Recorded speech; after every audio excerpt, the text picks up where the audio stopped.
aleluia. Nós vamos ver a palavra do Senhor, que está ali em Atos, capítulo 20, verso 24, apenas um versículo que diz: mas de nada faço questão, nem tenho minha vida por preciosa, contanto que cumpra com alegria a minha carreira e o ministério que recebi do Senhor. Ministério que recebi do Senhor Jesus, para dar testemunho do Evangelho da graça de Deus. Amém? Amém. Que Deus nos abençoe e que essa palavra fale poderosamente no nosso coração agora. Interessante, irmãos, Paulo, ele vai nos abençoar com algumas lições interessantes aqui. A primeira lição que eu quero destacar, logo de início, é o foco. Eu vejo aqui Paulo apresentando que ele tinha foco, que ele tinha alvo. Ele diz ali: contanto que eu cumpra com alegria a minha carreira, e também eu pus ali, não pus licença ali não, mas aqui no meu pus minha carreira e o meu ministério. Que o ministério é a carreira dele, não é? Porque ele estava muito consciente. Agora, eu estava analisando essa palavra contanto. A Jussara não está aí, né? Nossa Julinda, ela é professora de português, vem aproveitar a presença dela, mas agora não veio, eu vou falar. Aqui nós temos uma locução adverbial. Viu como é que eu falei difícil, né? Então, o que isso quer dizer? Contanto, é como se ele dissesse assim: eu não tenho a minha vida preciosa, a não ser que eu cumpra a minha carreira e o meu ministério. Ou seja, só é preciosa se eu cumprir, porque eu tenho um alvo, eu tenho um objetivo, eu tenho uma carreira, eu tenho um ministério, eu quero alcançar este alvo, eu quero chegar lá. Paulo estava muito consciente, meus irmãos. Então, quando ele diz ali, contanto, ele está expressando a importância disso, meus irmãos, não é?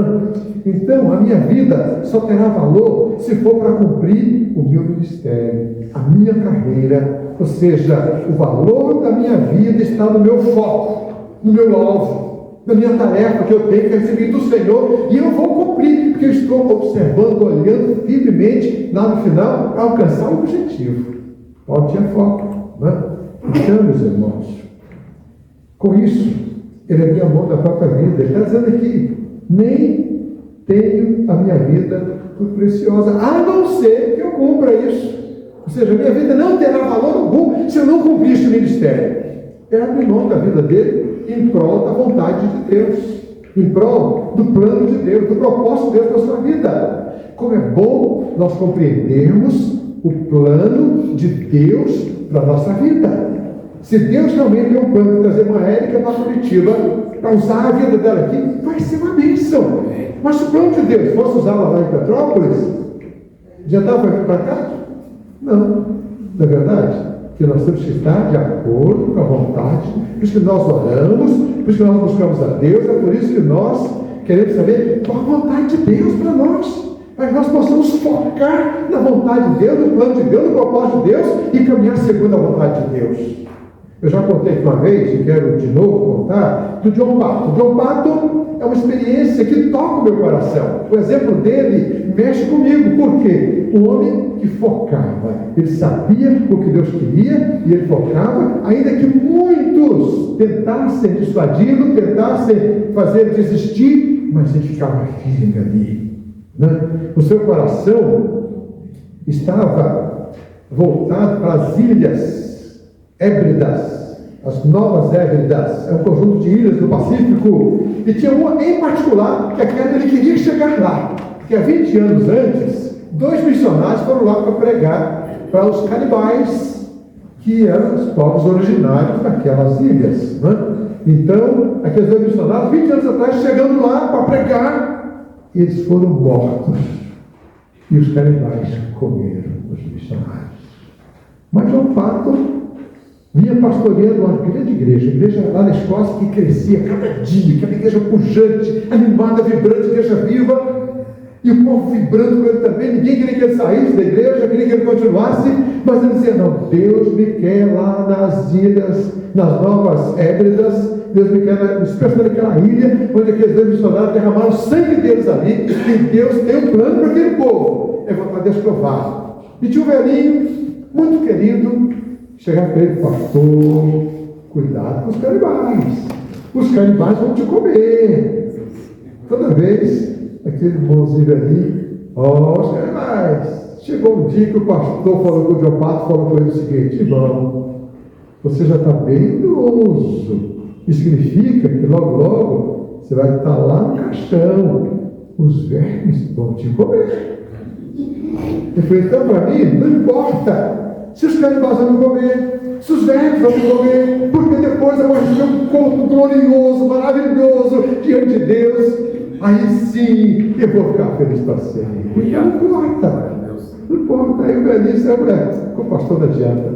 O pastor não adianta falar com ele não, viu? E acabou que ele foi levando a esposa, um filhinho recém-nascido lá para aquele sertão, para aquele mato. Não levou muitos meses, menos de um ano, o filhinho morreu. E sozinho ali, cavando a sepultura do seu filhinho, chorando, mas consciente de que Deus tinha um plano para ele com aquele povo ali. E depois, pouco tempo depois, a esposa também morre. E ele sozinho ali, cavando a sepultura dela, chorando, mas firme, sem desistir, porque ele tinha um foco, ele tinha um alvo, ele sabia qual era a vontade de Deus para a vida dele. E ele continua perseverando. As dificuldades vieram, as lutas vieram, e aqueles canibais, e ele tentando se aproximar, e ele naquela luta tremenda. E ele tinha o quê? 30 e poucos anos nessa época, meus irmãos, novo, jovem, né? Jovem, eu falo jovem, né? Mas a Maia, né? Ela dá branco, né? A Maia fala, 31 não é tão jovem, não. Porque tem menos, né? Mas eu já vou fazer 72 daqui a um mês e pouco. Eu estou novo demais na conta, né? É muito novo, muito jovem. Mas é interessante, meus irmãos, ele ficou firme ali, enfrentou os canibais. E Deus foi movendo o coração dos canibais. E muitos deles se converteram. Ele plantou ali uma igreja forte. Uma igreja que depois serviu de testemunho para aqueles povos lá, daquela região lá da Austrália, pessoal da Escócia, aquele povo lá daquela região lá próximo, aquelas ilhas. Aquilo houve um despertamento pelo que Deus fez naquele lugar. Porque Diopato não desistiu, ele tinha um foco, e ele perseverou. Ele sabia qual era a vontade de Deus, sabia o que Deus queria, e ele foi firme, meus irmãos. É isso que Deus espera de cada um de nós. Nós temos que ter foco também, nós temos que saber o que Deus quer, nós temos que saber como é que Deus quer nos usar. Eu me lembro também de um testemunho que o pastor Zé Alberto Azevedo, que foi amigo meu desde a adolescência, né? E foi meu professor no Seminário do Sul depois, porque ele estudou bem jovem, adolescente já foi para o seminário, né? Eu já fui casado, já com filhos, com 10 anos de casamento, então lá nos encontramos de novo, às vezes a gente se encontra lá no Rio. Ele mandou, um tempo atrás, aí, uma mensagem que eu achei interessante, quando não dói as pedras do sapato. E eu achei interessante como é que ele colocou. Ele conta que quando ele era mais jovem, ele foi procurar um pastor que também é amigo nosso, o pastor Elton Rangel, que mora aqui em Curitiba, foi missionário nosso missionário há muitos anos, né? E ele chegou lá pedindo conselho e tal, conversando ali, e o pastor Elton só disse uma frase para ele, né? Quando não dói as pedras do sapato, né? Ou seja, é quando nós estamos de joelhos, né? Quando nós estamos de joelhos, as pedras do sapato não dói. Passamos para ele. Só disse isso. E ele entendeu. E ele disse que estava se lembrando, meditando, né? Que o pai dele gostava muito de orar de joelhos. Mas o pai dele, eu conheci muito o pai dele também, era bem fortão, bem obeso, né? E tinha muito problema nos joelhos. Então ele levava sempre uma almofadinha, ele joelhar e sempre uma almofadinha para aguentar. Ele gostava de orar de joelhos, né? E aí, meus irmãos, ele falando sobre isso, ele diz o seguinte, que quando nós estamos de joelhos diante de Deus, o nosso coração toca o céu, mas as pedras do sapato tocam o chão. Quando nós estamos de joelho, estamos tão concentrados em Deus que as pedras dos sapatos são dores dissipadas, são dores que não são suficientes para incomodar. Quando nós estamos de joelhos diante de Deus, nossa vida sobe em direção ao alto. Pedra do sapato são circunstâncias que não regem. Quando nós estamos de joelhos, as pedras do sapato não doem. Pode vir perseguição, pode vir problemas, pode vir lutas, pode vir dúvidas, pode vir o que vier, pode vir o diabo e os seus demônios, que de joelhos nós vamos vencer. Vencemos a dor, vencemos tudo de joelhos, meus irmãos. Por isso que eu dou muito valor ao nosso ministério de intercessão. Como fez bem o meu coração, ver como a Tânia conduziu tão bem aquela campanha de oração, e aquilo me abençoou demais. Eu fui muito abençoado com aquilo ali. Então, irmãos, o apóstolo Paulo realmente tinha um foco. E ele não ficava preso nas circunstâncias. Ele não olhava para as circunstâncias. Ele olhava para o foco. Tanto que ele vai dizer, deve vai soltar para nós ali, 1 Coríntios capítulo 9, olha a mensagem que Paulo está aí. Não sabeis vós que os que correm no estádio, todos correm na verdade, mas um só leva o prêmio? Correi de tal maneira que alcanceis. E todo aquele que luta de tudo se abstém. Eles o fazem para alcançar uma coroa corruptível, mas nós, porém, uma incorruptível. Pois eu assim corro, não como coisa incerta, assim combato, não como batendo no ar. Ele tinha alvo, ele tinha foco, ele sabia para onde estava indo, meus irmãos. Que nós também, na nossa caminhada cristã, não fiquemos desanimados com as circunstâncias, com a enfermidade, com a perseguição, com o que falar, com o que não falar. Não, nós temos um foco e nós vamos caminhar olhando para o nosso foco, perseguindo o nosso foco, porque é o alvo que nós temos. Não importa o que vem, não importa o que aconteça, nós vamos prosseguir. Nós não somos daqueles que retrocedem, nós somos daqueles que avançam para frente, para o alvo. Segunda lição que nós temos aí com Paulo: prioridade. Tem foco, mas também tem prioridade. E ele diz ali: o ministério tem recebido o Senhor Jesus para dar testemunho do Evangelho da graça de Deus. Para ele isso aqui é prioridade, é o que importava na vida dele, era isso. Tanto que nem casar não quis. Você não sabe como é bom casar, né, irmão Augusto?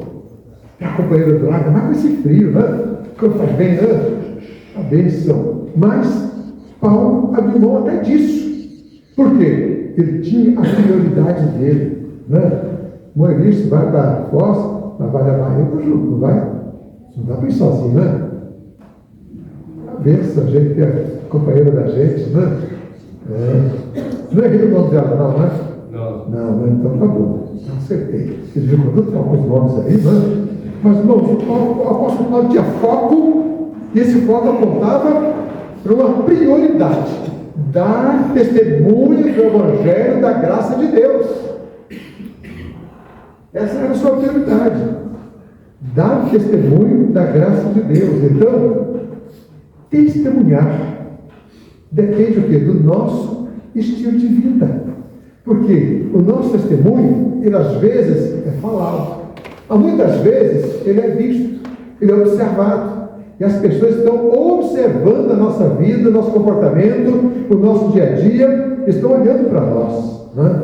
E aí, meus irmãos, para mim, a essência do nosso testemunho é o amor. É por isso que a Bíblia é muito clara quando diz: Deus amou, falar juntos, porque Deus amou ao mundo de tal maneira que deu o seu Filho unigênito para que todo aquele que nele crê não pereça, mas tenha a vida eterna. Deus amou, e nós também amamos, e o nosso testemunho é baseado no amor. Quando as pessoas veem que nós somos o povo do amor, uma igreja que ama, que acolhe, que recebe, que abençoa, isso toca o coração das pessoas. É por isso que Jesus diz claramente lá em João 13, verso 35, olha o que Jesus diz ali: nisto conhecerão todos que sois meus discípulos, se tiverdes amor uns aos outros. Então, nosso testemunho é recheado, encharcado de amor, e as pessoas notam e observam como nós vivemos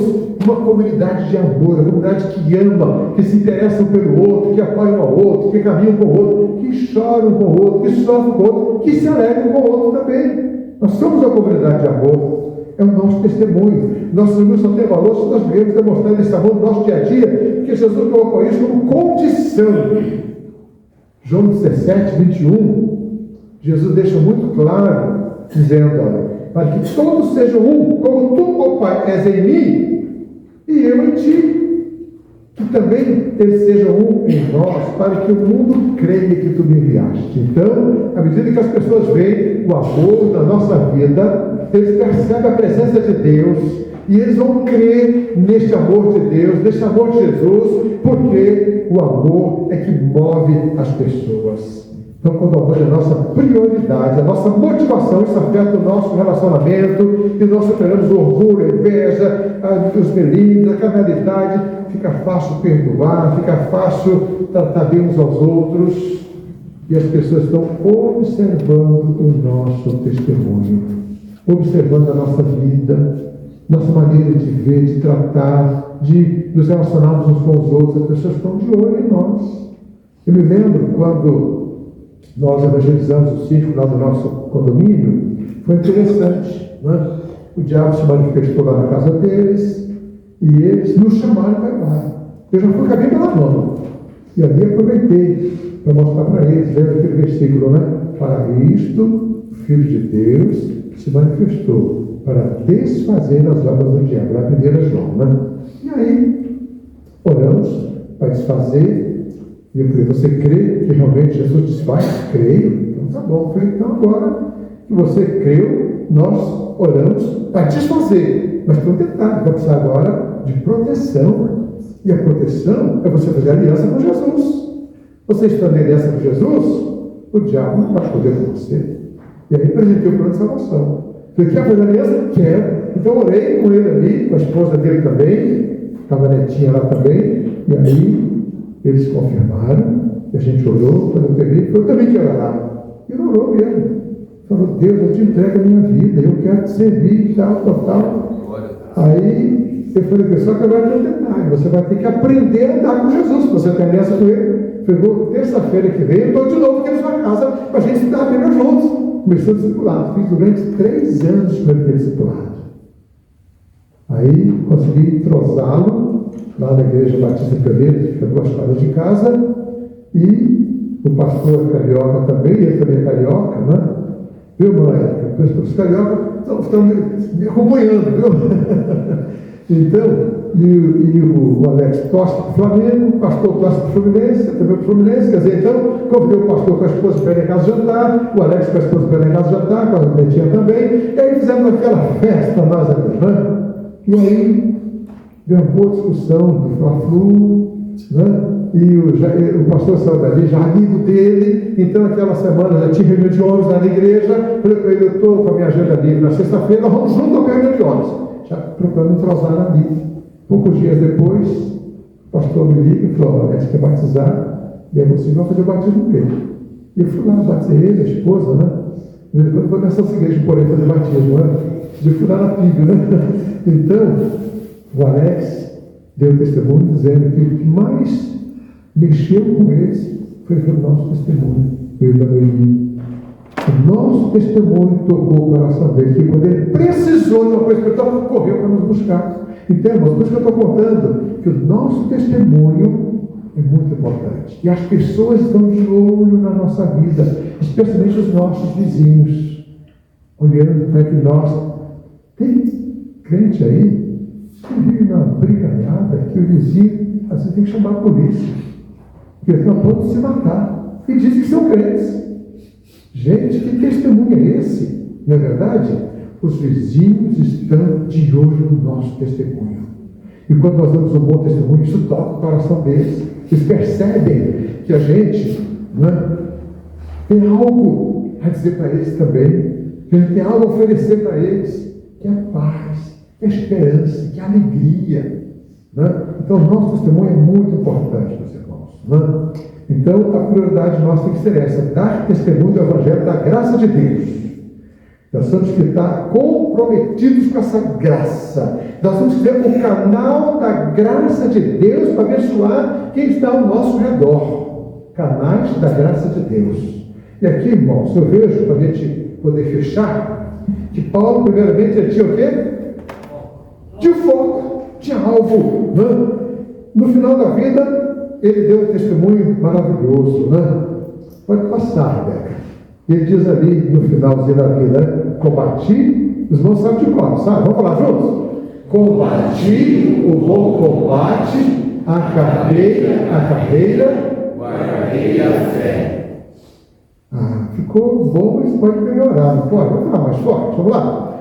Combati o bom combate, acabei a carreira, guardei a fé. Ele concluiu a tarefa dele. Acabou a carreira, ele falou: toda hora de partir. Ele sabia que ele ia partir, já estava preso. Não?